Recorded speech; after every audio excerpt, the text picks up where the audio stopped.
itu dan saya melihat sendiri, mendengar sendiri dari beliau, saya berani mengatakan apa itu Panji Gumilang ini adalah orang sesat. Apakah Ustadz Muharrar siap untuk debat ilmiah dengan Panji Gumilang? Sangat siap, 1000% siap. Saat ini berangkat pun langsung berangkat siap dengan syarat kalau beliau tidak mau berdebat untuk mendiskusikan sebuah keilmuan, berarti positif beliau adalah orang sesat. Pemerintah MUI Depak dan juga mungkin ormas-ormas harus wajib hukumnya untuk nahi mungkar ini. Ini bahaya loh. Ya. Kemarin itu kan pemerintah bisa membubarkan HTI. Nah, pertanyaan bisa bagus. membubarkan FPI. Betul. Padahal Bismillahirrahmanirrahim. Teman-teman, saya ingin berikan kabar kepada kalian bahwa saya secara personal telah mengumpulkan tim dan membentuk tim untuk mendatangi Al Zaitun. Ya, ini adalah video yang sangat serius, di mana di video ini saya akan memberikan tantangan secara terbuka kepada Ponpes Al Zaitun atau kepada Panji Gumilang langsung untuk menerima tantangan ini, mengadakan debat secara ilmiah dengan beberapa ulama yang telah saya hubungi. Dan di video ini saya akan berdialog dengan Ustadz Muharrar, di mana beliau adalah seorang ahli tafsir juga, ahli fikih juga, dan memiliki pondok pesantren yang ribuan juga santrinya. Jadi di video ini adalah video serius di mana kami telah mengumpulkan dan membentuk tim untuk datang ke Al Zaitun sehingga mediasi untuk debat ilmiah ini bisa segera terrealisasi. Baik, tidak perlu panjang lebar, saya akan langsung hubungi Ustadz Muharrar untuk mendengar seperti apa pernyataan dari beliau. Assalamualaikum.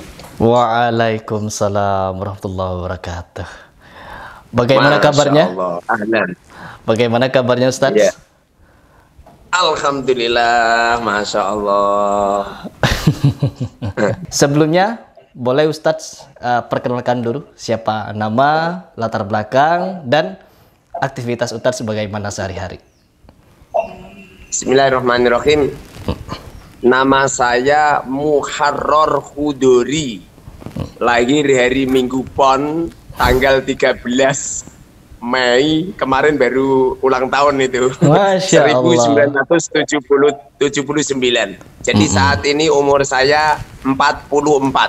44 tahun. Saya putra seorang kiai, namanya Kiai Khudori. Alhamdulillah. Kakek saya juga seorang kiai, namanya Kiai Ahmad. Buyut saya juga kiai, namanya Kiai Karsadi. Keturunan saya nyampe atas, nyampe Browijoyo, nyampe Raja Majapahit. Masya Allah. Keturunan nggak penting. Betul, Keturunan betul. nggak penting. Betul. Laisal fata mayyakulu abi, walakinnal fata mayyakulu anada. Betul. Seorang lelaki itu yang berani mengatakan saya, bukan ayahku, kakekku, buyutku. Sepakat. Masya Allah. Aktivitas sehari-hari? Saya dari kecil dididik sama ayah saya sendiri karena ayah saya juga seorang kiai dan punya santri. Jadi saya dididik ayah saya sendiri. Setelah dididik ayah saya nyampe kelas 5 SD, saya kelas 6 belajar dengan para ulama di desa ini. Kiai Maskuri, Kiai Matubun, Kiai Musyafa, nyampe Sanawi kelas 3. Setelah ke Sanawi kelas 3, saya menimba ilmu di tempat seorang wali, seorang Syekhul Masyayikh, kiainya para kiai panjenenganipun Kiai Haji Abdul Wahid Yudi. Beliau seorang mufti, seorang ahli fikih yang luar biasa, kehebatannya dalam keilmuan luar biasa. Saya menimba ilmu kepada beliau sekitar 8 tahun. Masya Allah. Dari tahun 1995 sampai 2003. Iya. Setelah itu pada umur saya yang 22 tahun, saya pulang di rumah. Saat itu juga langsung saya didatangi santri. Jadi saya ngelola santri, ngelola pondok itu dari bujangan umur 22 tahun. Waduh. Nyampe sekarang. Masya Jadi Allah. saya sampai sekarang ini ngelola santri sudah 21 tahun.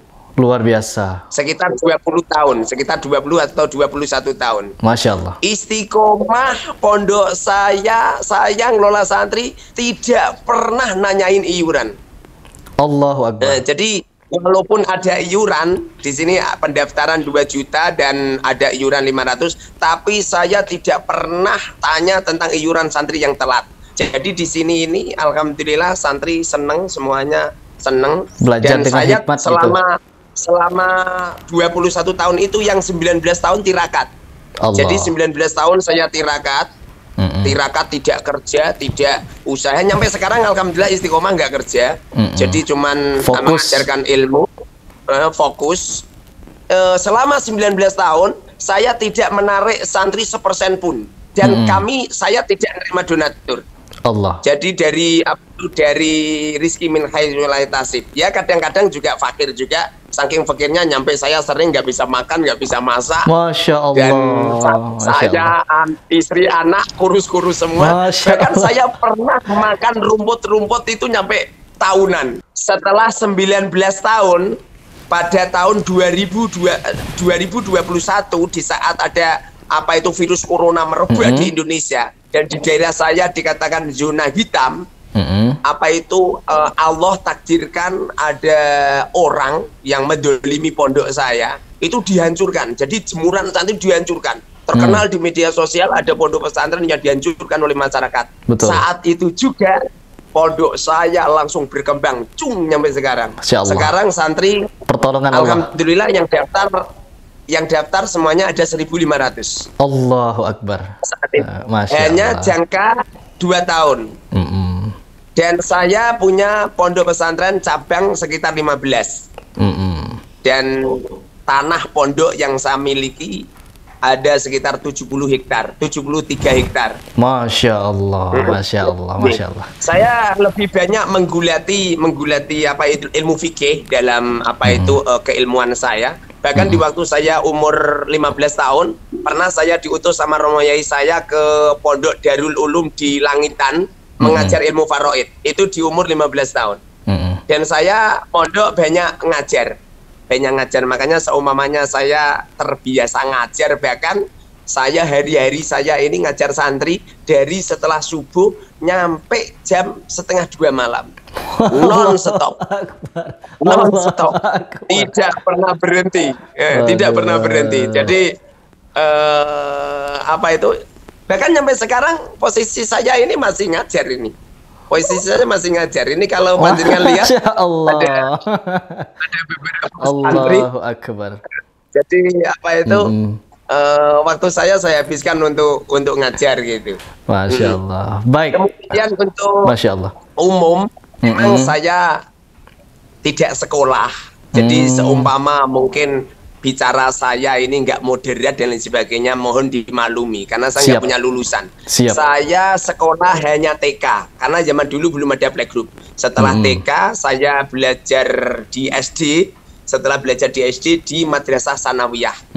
Setelah belajar di Madrasah Sanawiyah, kami tidak menimba ilmu umum karena ayah saya ini seorang kiai dan mengarahkan saya belajar ilmu agama itu. Jadi menghabiskan waktu saya untuk ngajar ilmu agama. Betul. Saya ngajar santri 1 hari 13 kali.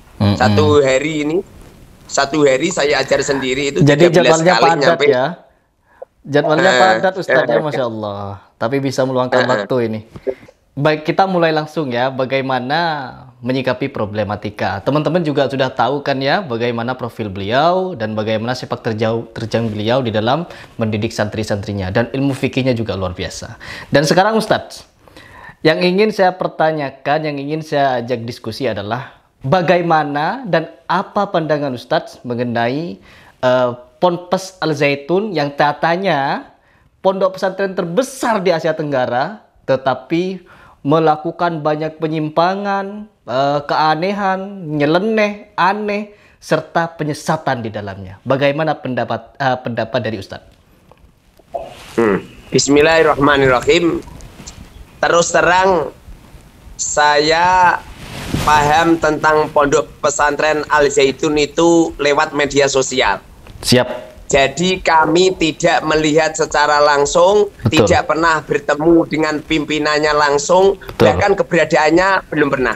Siap. Tapi santri saya itu rumahnya ada yang deketan dengan Al Zaitun. Jadi rumahnya satu kampung. Di Indramayu, di Indramayu. Di Indramayu ada satu kampung, dan bahkan santri-santri saya banyak santri media sosial. Saya kan ngajar di media sosial. Tidak kurang dari 96.000 orang belajar sama saya di media sosial. Masya Allah. Itu beliau banyak santri Al Zaitun. Jadi tadinya mondok di Pondok Al Zaitun, tapi setelah melihat hijrah. Allahu Akbar. Jadi saya mendapatkan informasi dari cerita-cerita itu semua. Dari semua informasi ya ada yang positif, ada yang negatif, dan itu memang karakter hidup manusia seperti itu. Betul. Jadi kalau saya disuruh untuk menghukumi tentang Al Zaitun, maka yang saya hukumi adalah secara dohir di media sosial, bukan secara penglihatan saya dan saya enggak. Iya, siap. Kalau saya memahami cerita-cerita seperti itu, seperti contoh ya di Al Zaitun ini yang cerita itu santrinya sendiri, santri beliau. Santrinya sendiri. Yang beliau pernah mondok di sana. Di antaranya itu santrinya bilang kalau di Al Zaitun itu sholat tidak diwajibkan. Ya. Alasannya itu di Indonesia ini belum negara Islam. Sementara sholat diwajibkan oleh Allah kepada Rasulullah dan umatnya di saat negaranya sudah negara Islam. Sementara di Indonesia ini kan belum Islam. Di antaranya itu. Terus peraturan-peraturan yang banyak yang nyeleneh. Siap. Di sana ini pondok pesantrennya itu katanya itu tidak bernaungan satu madhab, tidak, walaupun santri-santrinya juga bermadhab Syafi'i. Tapi untuk pembesarnya itu bermacam-macam gitu. Betul. Hanya cerita, saya tidak melihat langsung sehingga saya tidak berani untuk menghukumi. Siap. Tidak berani menghukumi pondok pesantren Al Zaitun itu sesat atau tidak, karena saya tidak melihat secara langsung. Sebab kalau saya langsung menghukumi, itu artinya saya menyodorkan sebuah mubtada yang nakiroh, kemudian saya beri khobar. Rajulun fid dari. Ini dalam dunia ilmu nahwu sorof lugat tidak boleh. Nggak boleh. Rajulun fid dari nggak boleh. Siap. Kecuali kalau fit dari rojulun, nah itu boleh. Jadi perkara kalau masih masih umum, itu tidak boleh diberi hukum. Begitu juga tentang Al Zaitun. Saya ini walaupun sudah dengar tentang Al Zaitun di media sosial, bahkan ada orang yang cerita langsung berhadapan dengan saya. Berhubung saya tidak pernah melihat dan mendengar, sehingga kami tidak berani menghakimi tentang Al Zaitun itu sesat atau tidak. Kecuali kalau saya diberi waktu untuk diskusi sama sama beliau Panji, itu, sama Panji Gumilang ya. Panji Gumilang itu, baru saya bisa menghukumi. Tapi kalau saya tidak melihat langsung dan mengetahui secara kasat mata, melihat saya sendiri dan mendengar sendiri di sana, saya belum bisa. Gitu. Pertanyaan saya, Ustadz, bagaimana pandangan Ustadz mengenai mereka melakukan salam-salam Yahudi, menyanyikan lagu-lagu hari raya Yahudi. Terus mereka juga sholat belum wajib di dalam negara yang belum Islam. Apakah itu bisa kita sebutkan tidak sesat? Karena apa? Di dalam mengikuti perintah Rasulullah, janganlah kita meniru atau menyerupai suatu kaum. Maka kita akan menjadi bagian dari kaum itu. Contohnya, mengucapkan salam Yahudi, mengucapkan atau menari-nari lagu-lagu dari musik-musik Yahudi, menyanyikan lagu-lagu hari raya, hari kebesaran Yahudi. Hari rayanya yang mereka nyanyikan, itu bagaimana hukumnya? Iya. Bismillahirrahmanirrahim. Di saat ucapan tahniah atau ucapan semacam ucapan seperti hari raya, seperti ucapan salam-salam kepada Yahudi dan lain sebagainya, yang apabila itu adalah bagian daripada untuk mensiarkan agama mereka, betul, dan penghormatan untuk ritualan agama mereka, betul, maka itu adalah hukumnya haram. Hukumnya haram. Betul. Tapi kalau hanya sekedar sekedar mencontohkan saja, salam Yahudi itu seperti ini, seperti ada orang Islam mengatakan orang Kristen itu kalau hari raya itu mengucapkan selamat hari Natal hanya untuk menggambarkan saja, tidak dalam rangka untuk mengagungkan agama mereka, tidak untuk mengikuti ritual mereka, maka itu tidak jadi masalah. Tapi kalau sudah ada pengangkatan tentang apa itu salam mereka, seakan-akan kita setuju dengan apa-apa yang mereka lakukan dan kita seakan-akan mengikuti ritual-ritual mereka, maka hukumnya haram gitu. Jadi kalau salam itu dalam rangka untuk apa mendukung dan tapi Ustaz, ya? Ada satu video yang dimana Panji Gumilang ini secara tegas dan lantang di media sosial kepada para jemaahnya, kepada para santri-santrinya, bahwa di hari Sabtu, hari raya Sabat atau tahun Sabat, mereka ikut merayakan hari itu, hari raya itu. Mereka ikut merayakan dan menyanyikan lagu-lagu itu. Bagaimana hukumnya? Sesatkah atau bagaimana itu? Maka hari Sabat selalu diingati oleh orang Yahudi. Yang kebetulan hari ini hari Sabat. Ya. Kita merayakan. Nah, kita merayakan kan? Ya. Kalau pandangan hukum fikih, bila mana ada orang melakukan sebuah ritual, betul. Yang ritual itu adalah ada sangkut pautnya dengan agama lain, apalagi dia menentukan semacam itu, maka hukumnya haram. Hukumnya haram, dosa. Ada buktinya, hukumnya Ustaz. haram dan mereka dosa. Tidak hanya itu, namanya itu tidak hanya sekedar mencontohkan itu. Itu tidak seperti orang mengatakan ini hari apa, hari Minggu. Walaupun kata-kata Minggu itu milik orang Kristen, tapi kan orang mengatakan hari Minggu ini sudah menjadi tradisi biasa, bukan sebuah apa bukan sebuah pengagungan mereka. Ya, bukan ritual, bukan ritual. Nah, apalagi mereka menyebut Bani Israel. Mereka mengatakan Bani apa itu Israel itu adalah nama lain daripada Nabiullah Yakub. Itu salah besar itu. Masya Allah. Jadi negara Israel sama Bani Israel itu beda. Boleh kalau dijelaskan, Bani Israel ya Bani Israel adkuru ni'mati allati an'amtu alaikum wa anni faddaltukum 'alal 'alamin. Itu memang benar. Makna daripada ya Bani Israel itu adalah anak cucunya Nabiullah Yakub, benar. Tapi kalau orang Israel itu beda.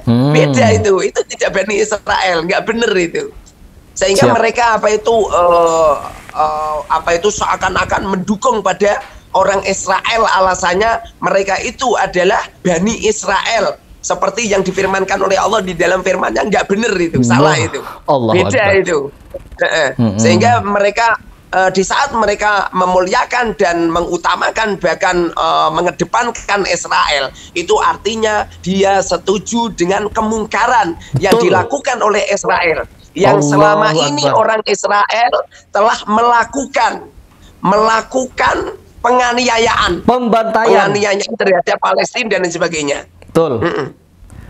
Jadi kalau apa itu mereka itu mengibarkan dukungan kepada Israel, itu artinya mereka mantasyabbah biqaumin fahuwa minhum. Barang siapa yang menyerupai kaum, maka mereka bagian daripada mereka gitu. Allahu Akbar. Sampai Ustadz Abdul Somad dia memberikan pernyataan secara tegas bahwa ponpes itu sesat. Jangan memasukkan anak karena bangunannya megah, rupanya aliran sesat. Bisa pula tuan syekhnya di depan santri, di dalam masjid, anak-anak diajarkan lagunya Aveno salam alaihem. Itu salam Yahudi, bodoh. Udah dapat videonya? Saya udah dapat. Ini orang mesti ditangkap ini. Antek Yahudi. Ini Ustadz Abdul Somad nih yang menyatakan. Itu bagaimana pendapat Ustadz? Iya, saya tidak berani mengatakan sesat. Karena ini harus ketemu langsung ya. Baik. Oke. Karena kalau saya mengatakan sesat, kemudian beliau itu secara hukum tidak sesat, maka saya ini juga termasuk orang yang sesat. Karena orang yang berfatwa, yang keluar dari ranah fatwa, apalagi saya ini juga orang bodoh yang kemarin sore baru pulang dari pondok, sehingga kalau langsung mengatakan sesat ini masih dipertimbangkan lagi gitu. Tapi kalau haram, memang itu haram gitu. Sebab kalau apa itu seperti yang diberitakan di sana-sana, banyak para ulama mengatakan sesat, mungkin beliau sudah paham betul ya. Tapi kalau seorang muharrar seperti seorang saya belum ketemu langsung, makanya harapan saya kan saya ketemu langsung sama beliau dan saya bisa menyikapi gitu loh, menyikapi apa yang dilakukan oleh beliau. Jadi kalau beliau itu banyak fatwa-fatwa yang menyimpang dengan aturan Quran, dengan tafsir-tafsir yang ala logika, sebagaimana yang telah dilaknat sama Rasulullah. Rasulullah pernah mengatakan, man qala fil Quran bi ra'yih au bima la ya'lamu falyatabawwa maq'adahu minan nar. Barang siapa yang berbicara tentang Quran dengan biroyihi, dengan otak kepala mereka sendiri, au bima la ya'lamu, atau dengan sesuatu yang tidak tendensi dengan sebuah pengetahuan, falyatabawwa maq'adahu minan nar. Kalau memang udah jelas seperti itu dan saya melihat sendiri, mendengar sendiri dari beliau, saya berani mengatakan apa itu Panji Gumilang ini adalah orang sesat gitu. Tapi kalau belum tahu secara langsung, saya menghukumi masih haram semacam itu, termasuk dosa gitu. Baik. Oke.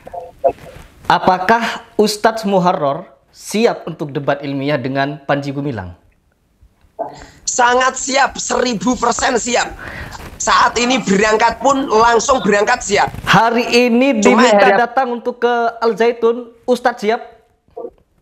Langsung siap dengan syarat. Siap? Dengan syarat saya harus didampingi keamanan negara seperti polisi atau TNI, didampingi sama Banser, dan didampingi orang-orang yang bisa melindungi saya. Karena saya sendiri kan juga tidak tahu ya nanti di sananya bagaimana. Semua orang kan pasti apa itu ada kekhawatiran. Bagaimana kalau saya masuk sana langsung dipistol gimana coba? Alah, wong saya punya anak 10 masih kecil-kecil semua. Anak saya 10 kecil-kecil semua. Allah. Bukannya saya takut dipistol, enggak. Bukan permasalahan dipistol enggak, tapi apa itu kita harus apa itu harus melakukan sesuatu. Wa idza azamta fatawakkal 'ala Allah. Apabila kita berusaha dengan maksimal baru diserahkan sama Allah. Jadi kalau memang apa itu keamanannya terjaga, nggak masalah, kami siap hadir di apa itu di Al Zaitun. Jadi kapanpun harus di live. Harus live. Harus live, tidak boleh tidak. Siap. Ini hanya diskusi.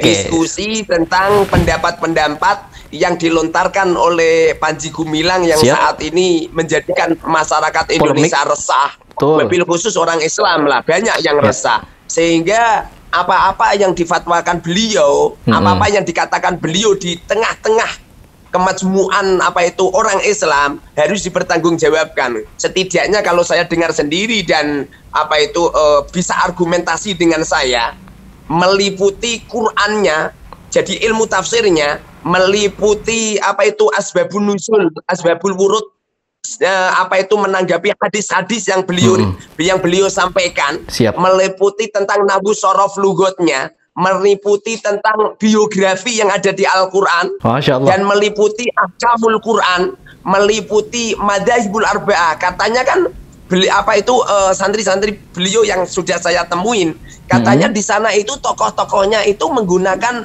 madhab selain madzhabul arba'ah. Nah, itu jadi kan tokoh-tokohnya itu memilih amaliyah yang ringan-ringan saja kan gitu. Tapi itu kan hanya katanya. Jadi saya tidak bisa menvonis itu benar. Sehingga kalau apa itu pengen apa itu adu argumentasi atau diskusi sama saya, ya saya akan menanyakan tentang itu. Sebabnya kalau apa itu seperti contoh ya, mereka kemarin itu kan membuat sop sholat dengan renggang-renggang. Alasannya Rasulullah, alasannya ada kata-kata tafassahu gitu. Jadi kalau duduk atau kalau berdiri itu yang luas, jangan pepet-pepetan gitu loh. Sehingga kalau beliau mengatakan seperti itu kan seakan-akan beliau ini apa itu telah menguasai tentang asbabul wurud. Di mana Rasulullah pernah mengatakan tafassahu. Apa itu sufufakum. Kalau Rasulullah mengatakan suruh merapatkan barisan, kemudian beliau mengatakan kalau duduk atau berdiri itu harus apa itu harus yang lebar, harus yang luas, jadi tidak apa itu desak-desakan. Nah ini semestinya harus mempertanggungjawabkan tentang asbabul wurud. Asbabul wurud hadis itu, atau kalau ada Al-Qur'annya asbabun nuzul, paham tentang nas mansuh, paham tentang tafsirul Quran bil Quran, tafsirul Quran bil sunnah, tafsirul Quran bil akli. Sebab beliau kan sering mengatakan apa itu agama ini masuk akal ini itu. Agama ini masuk akal. Akalnya dia sendiri. Gitu. Akalnya dia sendiri. Lah ya artinya kan kalau memang benar-benar agama ini masuk akal kan coba kita debatkan dengan keilmuan sehingga Siap. antara satu dan yang lain itu tidak menyebar fitnah gitu. Jadi semisal ya, kalau Baik. memang toh setelah kami dengarkan menurut fikih saya, menurut kaidah fikih usul fikih, menurut keilmuan saya, beliau ini adalah mungkin seorang mufti milenial yang sangat luar biasa. Mungkin kami akan mengatakan, oh ini tidak sesat ini.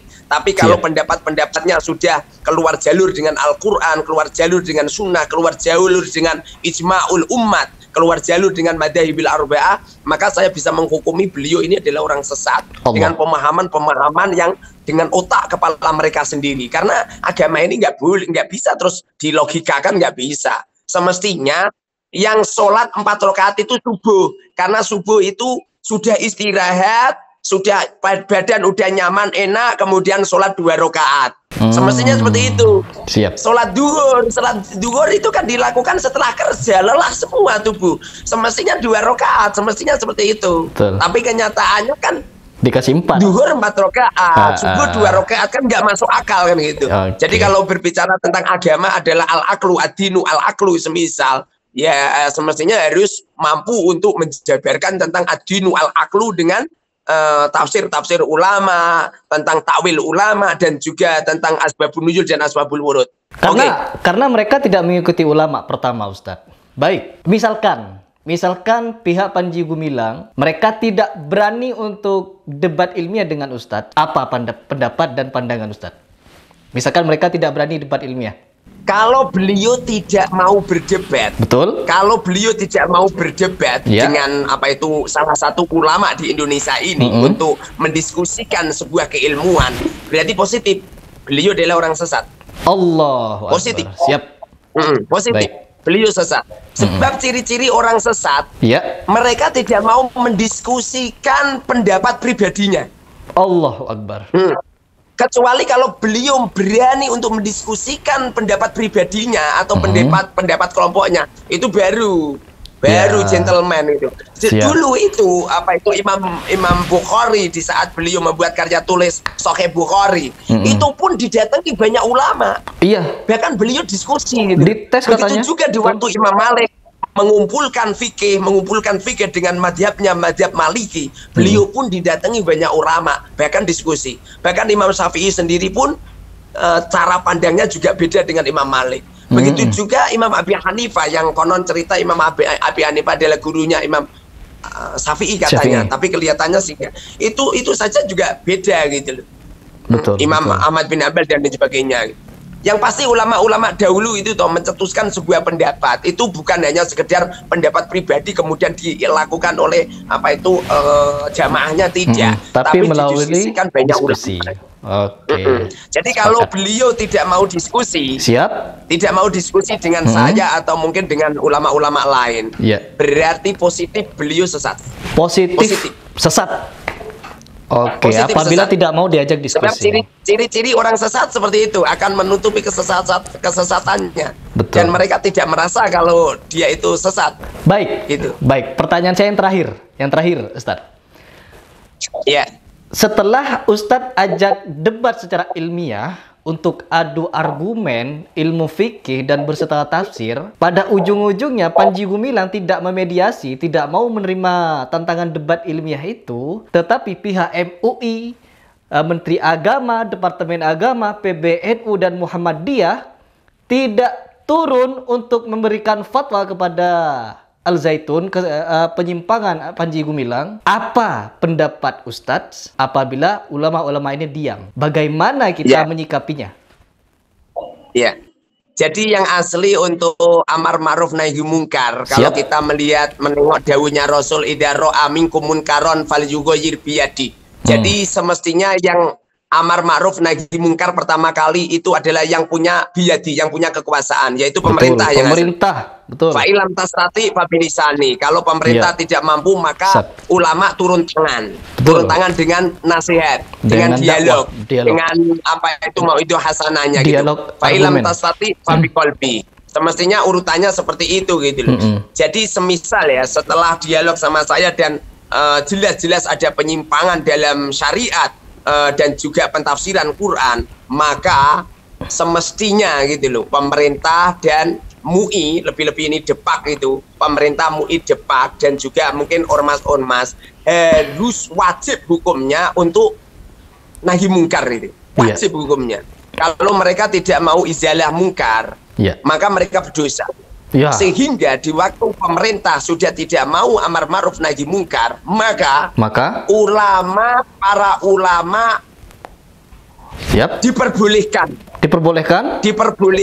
untuk amar ma'ruf nahi mungkar. Allahu Akbar. Jadi kalau umarok sudah tidak mampu lagi untuk amar ma'ruf nahi mungkar, fa ilam tastati biati, apabila mereka sudah tidak mampu, pemerintah tidak mampu, maka tugas para ulama. Tugas para ulama. Sebab ini kalau tidak tidak selesaikan secepatnya, ini bahaya loh. Kemarin itu kan pemerintah bisa membubarkan HTI. Pertanyaan bisa membubarkan FPI. Betul. Padahal ini yang ada di Al Zaitun dengan fatwa-fatwa seperti itu, ini justru membahayakan dan jauh lebih parah. Sangat-sangat membahayakan. Kok jadi lucu gitu loh? Kok jadi lucu? Kenapa mereka diam? Apa karena ini pengen ada pemilu, khawatir tidak mendapatkan suara kan gitu? Ini masyarakat itu. Jadi seumpama kok pemerintah, dari pihak pemerintah tidak ada amar ma'ruf nahi mungkar, MUI tidak ada, Depak tidak ada, apalagi tokoh yang terbesar di Indonesia kan Nahdlatul Ulama dan Muhammadiyah tidak ada reaksi sama sekali. Seumpama nyampe terjadi rakyat bergerak, jangan salahkan. Jangan salahkan. Karena itu beliaulah yang menjadikan masyarakat gerak. Yang asli itu semua masyarakat Indonesia ini tertib, ini nggak seperti di Timur Tengah. Ini kalau ada di Timur Tengah udah geger itu. Jadi semestinya ini pemerintah harus berterima kasih kepada rakyat Indonesia yang tertib. Semua para ulama bisa mendamaikan, tidak ada terjadi konflik dan lain sebagainya. Bagaimana jikalau nanti kemudian ada sebagian oknum kemudian mengerahkan massa nyampe terjadi pembakaran Pondok Al Zaitun, kan lebih berbahaya lagi. Allahu Akbar, betul. Jadi semestinya dari pihak pemerintah, dari MUI, dari lebih-lebih Pak Presiden lah, Pak Presiden. Apalagi wakil presidennya kita Kiai.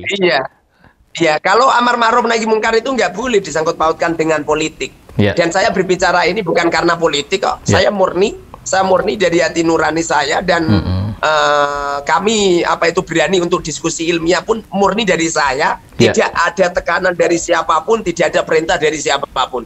Asli dari murni hati nurani saya.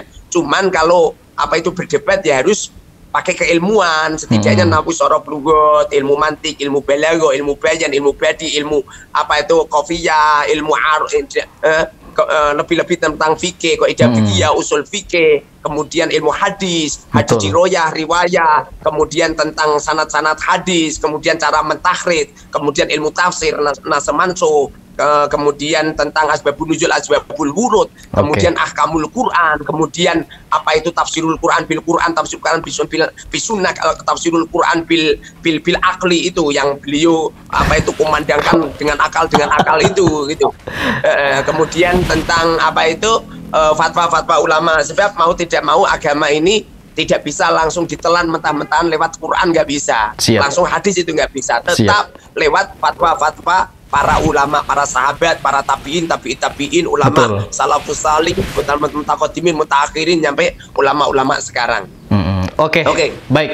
Baik, mungkin itu saja ya Ustadz. Mungkin nanti kita akan tunggu bagaimana kelanjutan dari tanggapan Al Zaitun. Baik, terima kasih Ustadz atas waktunya. Assalamualaikum warahmatullahi wabarakatuh. Waalaikumsalam warahmatullahi wabarakatuh. Baik, teman-teman, itu adalah bagaimana dialog saya dengan Ustadz Muharrar. Beliau memiliki keilmuan yang sangat luar biasa dan bisa dipertanggungjawabkan. Dan narasi yang kita bangun adalah untuk meluruskan apa yang menjadi permasalahan di tengah masyarakat, yaitu yang dibuat oleh Panji Gumilang ini. Ini sangat berbahaya apabila didiamkan. Dan di sini kita bukan hanya berlandaskan sebagai orang yang ingin debater atau pendebat untuk mencari kebenaran secara ilmiah mengenai apa yang disampaikan oleh Panji Gumilang. Tetapi jauh dari itu semua, seperti yang Mas Ken Setiawan sampaikan, ini kita berjuang demi untuk menyelamatkan tragedi kemanusiaan kepada pemuda bangsa yang didalangi oleh Panji Gumilang. Dan tidak tanggung-tanggung, tragedi kemanusiaan ini berlandaskan atas nama agama. Na'udzubillah min dzalik. Jadi siapapun kalian yang merasa kaki tangannya atau pendukung Al Zaitun, pendukung pemuja Panji Gumilang, silahkan DM Instagram saya. Sudah lebih dari seminggu saya minta kalian untuk DM Instagram saya untuk melakukan mediasi pertemuan secara live di Al Zaitun. Saya tunggu.